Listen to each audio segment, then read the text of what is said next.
Hello and welcome to the next update video. It's currently still day 2, but I wanted to put this video out a lot sooner than the last one, since I've been testing around quite a few stuff. First of all, in the background you'll just see some clips to showcase the map clear, and some single target showcase as well. Mind you, some of these clips are a bit older, since I did mess around with my gear a lot today. Progress has been slowed down quite a bit since I've just decided to test quite a few mines out and switch my setup around, and I finally found something that I'm happy with. Now before I go over my build and everything, there are some options. Like ball lightning mines, it's probably still good. I haven't got around to test it since I kind of don't want to play ball lightning mines again for like the 3rd or 4th league in a row, so I decided to stay away from it, but if you are, it's probably still good. Next up is Pyroclast mines, which I've tested a bit, but again I wanted to kind of step away from it since it relies too heavily on sequencing and your damage is a lot too delayed. Now most likely Pyroclast, I think, is still gonna be more single target damage than the build I've chosen with, which is Purifying Flame. And then finally GC, Glacial Cascade Mines, which I haven't tried at all since pretty much I've tried the mechanic and I think it's GC now is worse than it was last league. Granted, I did not really do many tests since I think to really push Glacial Cascade you kind of really need to build around it. So the build I've decided to go with, first of all, for clear, we're sticking with Fireball with the weapon swap setup that I spoke about. Since Fireball, I'm really enjoying it a lot for clear. I'm still using a very bad staff, as I will go over my gear in a bit. But then for single target, we're using Purifying Flame. So it's a nice change of pace since I've never played Purifying Flame mines before. Plus also Flame, so it goes hand in hand with Fireball for scaling. I can still scale fire damage if I want to. And also the damage is pretty decent on it at the moment. Unfortunately, it still is requiring me to sequence pretty well. As you'll see some clips where I don't sequence correctly, the damage drops off quite a bit. But for now, I'm almost one-shotting a lot of bosses, even Guardians. I'll go over my gear in a little bit. Again, if you don't mind playing Pyroclast mines, I think it is more damage, but I guess Purifying Flame is more forgiving, and it's a nice change of pace. So here we are in game to go over my gear and my gems. So the gear, we have our 6-link Tremorald. Got this morning. It took me about 520 fusings, which is just under 2 exalts. Now if you're still only on a 5-link, don't worry, you most likely won't need it yet. I was doing most stuff with a 5-link just fine, but since I'm planning to farm Awakener 8 and high-end bosses, may as well get the 6-link now since I had the money for it anyway. Next up, my helm, just life and resists. Did get the Herald of Ash mana reservation, but I'm not utilizing this yet, since even with the helm enchant I still can't really run vitality, since if I do this I have 237, which is not enough to put all my mines down. So ideally I'll probably get an align or just drop the ideal vitality, but we'll see about that. My amulet, it's still the same, just life, crit multi. Make sure you have an anoint on here. As for the rings, so we're using Malachai's Artifice. So the way this works, and you have to make sure to get this right, else this gem is working against you. So this gives you elemental equilibriums for the socketed gems. So what this does is elemental equilibrium gives you 25% resist to the element you hit with and minus 50 to the others. So you gotta make sure that the gem you socket in here, I'm using Stormbrand since it's a lightning based spell, and it's also pretty good on bosses since it will just follow the boss around and attach to it. You gotta make sure on the text here, if you hover over it, that where it says 301 to 908 lightning damage, that it only says lightning damage, or cold would work as well since we're not really scaling cold, but ideally just lightning. And then you also want to make sure that it does not say any fire damage, because if it does say any fire damage, even if it's 1 to 2 fire damage, any amount, this will work against us since it will hit the boss with fire damage and give him 25% resist to fire damage instead of minus 50. But if you do have it correctly, this is pretty much a minus 50% fire res on bosses, so definitely very strong, with the drawback of no life, but it's not too big of an issue since we still have 5.5k. The other ring, just life and resist. Make sure your resists are capped. Then the gloves, life, the cold resist with the damage with hits against your enemies. It's a nice little bit of damage, but don't worry about it too much since it's a bit more expensive.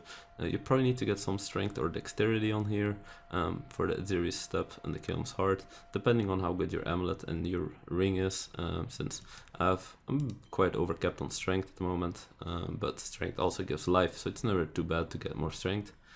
And the craft on here, physical damage converted to fire damage. Now the way Purifying Flame works is it's a physical damage spell, since it gives 803 to 205 physical damage, but 50% of physical converted to fire damage, so you already have 50% conversion from the spell itself.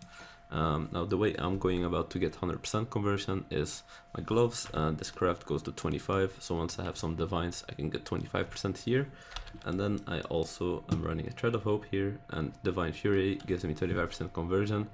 Now don't worry if you don't have a Thread of Hope, I managed to drop this for my first Awakener, so definitely very lucky. That's why I made the switch, but I've been playing without this, and then I was just having 74% conversion instead of now 99. So it's definitely not the end of the world, but it's definitely something you can work towards. Then my belt, just life and resist again. And then Aziri stops still using those, so that's pretty much the gear. We still have the weapon swap for Fireball Mines, still using this staff, which probably needs an upgrade, but like you see in the clips, I've been doing tier 14 to 16 maps, and the clear is totally fine, even with a staff this bad, so I will eventually upgrade this, but not anytime soon. So the flasks, Divine Mana Flask of Heat, Diamond Flask of Staunching, Aziri's Promise, Taste of Hate, and Quicksilver. The Taste of Hate you can probably switch around. Aziri's Promise is really good since we also benefit from the physical as well as the elemental.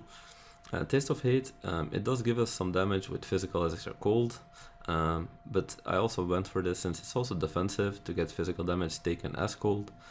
So still experimental, but I think it's a pretty decent flask in this build. Next up the passive tree, so I'll just go over the changes. So most here is still the same. Let's pick up these 2 points and respect here, just some padding, and get some extra points since we're pretty point starved at the moment. I dropped my cluster jewel. I'm not sure if I went over it in the video, but I went for a cluster jewel, same like the last league, but I ended up dropping it since I dropped the Thread of Hope, so I needed the points. Still picking these nodes because they're a decent damage and a bit of a resist. And then next up, so we went for the Thread of Hope to get these nodes. Now, if you don't have a Thread of Hope, it's not that big of a deal. I would still anoint Divine Fury maybe over Efficient Explosives. The other nodes, this one gives 50% elemental damage. I only took it because I have the Thread of Hope, and this one is not that great either since Fizz as extra lightning is not the greatest stat for us, since we're using Stormbrand to curse for elemental equilibrium, so our little bit of lightning damage here is not doing all too much. And the rest of the skill tree is still the same, of course just life and the mind nodes pretty much, and crit. And to go over my skills, so we're using Trap and Mind Damage support. We went for Anomalous on Trap and Mind Damage since it gives 10% reduced mana reserved, which is definitely good since it makes the mines go from 17 to 15 mana. Conk Effect, Purifying Flame, Added Fire, Diversion Minefield, and Ally Focus. What Diversion does on Minefield is you can get 4 more additional mines placed. So for Power Class mines and even the build I'm playing, anything with a Tremor, this is very strong. Since now instead of 23 mines, you can have 27 mines pre-stacked. So this is insanely strong for pre-stacking on bosses. And Curse next, using Wave of Conviction, Hex Touch, and Flammability. With cast one damage taken, just to trigger it, so we don't have to manually cast it. Again, in your Malchus Aetherfast, we have Stormbrand, so make sure this is not a fire spell or you have any added fire. In the gloves, we Fireball just leveling. Eventually, I'm gonna get an Lightning here. Then Vitality, Herald of Ash, and Skitterbolts, but we're not running the Vitality, so it's also just leveling for now. Doing a Fall Grace, Steel Skin, Arcane Surge, Flame Dash. So the Steel Skin, you just put it on left click, and every time you're walking around, now and then you get a buff that absorbs a decent amount of damage. It's 1577. It doesn't last long, but it's long enough sometimes to save you. And as for our clear, we're still using Fireball, Minefield, GMP, High Impact Mine, Inspiration, and Fork. I haven't really messed too much around with the gems in my clear since it's strong enough for now, and I'm not too mad about the clear. So for the changes I still plan on making on the build, since there will still not be a POV today, but I will try and get one ready tomorrow with all the changes finalized. So the first thing I want to change is my amulet.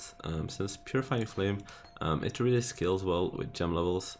So as you can see, for example here, I have a level 19 one, which gives 686 to 1029 fist damage, and the level 20 gives 803 to 205, 1205. So that's a big jump in flat damage that you get from just one gem level.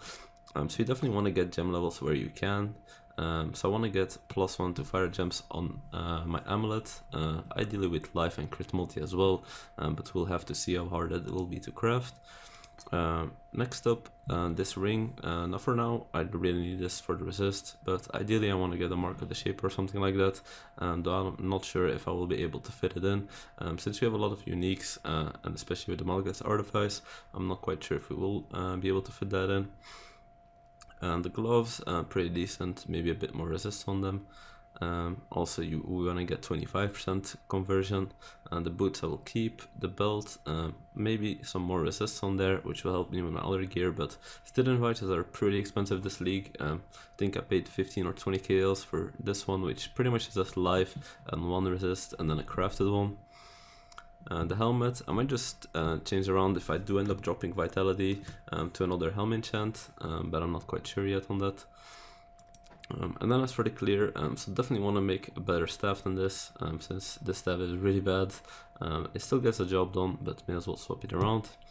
As for the gems, so first of all, the flame ability I plan on maybe dropping, since the way curses work now, you have hexes and you have marks.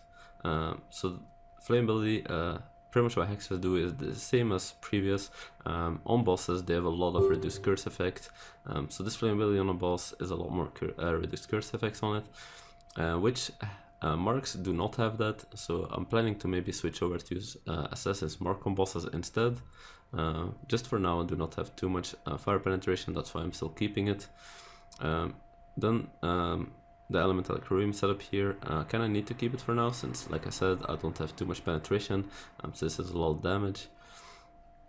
As for the other gems, so for our main skill, I kinda wanna fit in fire penetration here if I do switch to marks, which I'll most likely drop elemental focus in this setup. I'll have to check the numbers, and also since Purifying Flame scales with gem levels good, Empower might be good here, but it's quite expensive still this early in the league, so I highly doubt I will use an Empower. And I think the other gems are fine. Maybe my skill, my clear skill, I might mess around with this, since I kind of want to fit in Charged Minds here to get Frenzy Charges, which Frenzy Charges on Miner are very strong, since not only do they give 4% more damage per Frenzy Charge, you also get a lot of mine throwing speed. So for clear, that's definitely nice. We might not have this little wait time here every time we throw mines around, especially with Minefield, so we'll have to see on the changes there. But for now, this is the build with the changes I might be making. Again, make sure you check my profile if you want to be up to date, but with this setup, even without the Kiln Sword, if you can afford it, and a 5 link, you'll still be more than enough to clear any red maps and probably even Guardians. So have fun and see you in the next one.